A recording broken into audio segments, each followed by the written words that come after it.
he still married to his wife? Indeed he was, yes. So he spent most of his time in London until recent years. Yes, they stuck together, but I don't know how much he saw of her. It remains, again, a bit of a mystery. But, did they live separately as the king and queen? Oh no, when he was in Stratford, he lived there and he kept going back. In fact, he bought a new house. He didn't go back to his birthplace. In 1597, he bought a big house, biggest in Stratford, called New Place. And when you go to Stratford, you can see where it was. It was pulled down in the 18th century, but you can see the grounds there and how big it was. And he lived there. Now, he kept going back, but there's, again, there's just so much we don't know because we don't have all the records. He was a secret, and don't know, wasn't he? He just led a very secretive life. I don't think it's very secretive. I think simply that people didn't record things as much as now. We know more about Shakespeare than about most of his contemporaries. In fact, nothing about Marlowe, for instance. Because today we record everything, don't we? We archive everything.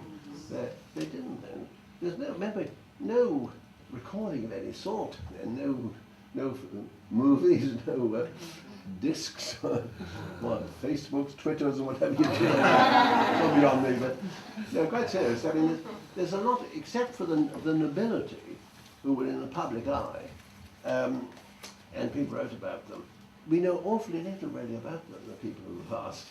Yeah. Yes. Do you find that in his writing that there are patterns that would substantiate that he was the writer of all these different plays?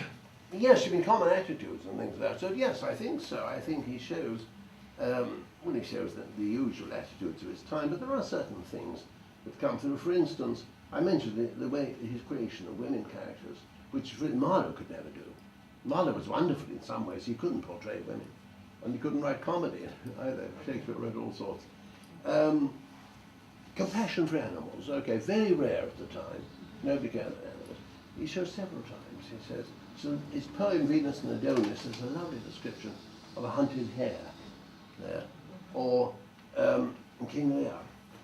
My neighbour's dog, if he had bitten me, should have stood by the fire on such a night as this. Or Measure for Measure, when Isabella says, the beetle on the which we tread in corporal sufferance feels a pang as great as when a giant dies. It's very unusual for the time. But the main thing is, I think, that, simply the evidence of the title pages that were published at the time, his fellow actors put the plays together, nobody. There must have been just enormous conspiracy if he didn't just have one quiet. Nobody doubted it until they got a bit sort of intellectually snobbish at the beginning of the 19th century. They can't have this sort of great national genius, just being a simple lad, and a rather despised profession of actor, which remember was despised until when into the 19th century, really. Actors they weren't quite rogues and vagabonds. They didn't rate very high socially. Henry Irving was the first one to be knighted at the end of the century by the Queen. Sir Henry. They're all knighted nowadays, of course. That's right.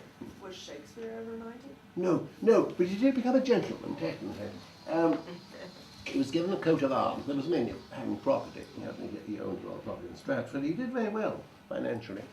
And the heralds gave him a coat of arms. And he was able to call himself a gentleman. Now that doesn't mean he was just a nice guy. It was a definite rank in society, above a yeoman, but below a squire. And he signs legal documents after that. William Shakespeare, Gent. So he didn't give him the sort of title before his name, but he was a gentleman in that way. Yeah. What's the difference between a lord and a gentleman? Well, today gentleman isn't a title as such. A gentleman is just someone he's rather nicely mannered sort of bloke. You've got the lords, the House of Lords, or peers, various ranks from dukes down to barons. Then you've got knights, who have Sir before their name, and that's it really. It's you can't be. I don't know when gentlemen as such went out as a title. That's their ranking. Yeah, this is not ranking. In this very stratified society, you see, it was so important where you stood. That was the thing. And that's economic. Yeah.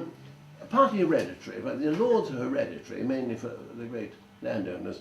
The rest of it was very much what you could buy. Now, James I, he created the order of baronets. They were called sir, like knights, but it's hereditary. Passed on. And he sold them. He just sold those baronets because he needed money. Simple as that. Yeah. And because if you actors, and you know what, women aren't called ladies. You know that unless the husbands appear. Now, if you want to ennoble an actress or any woman, you call her a dame.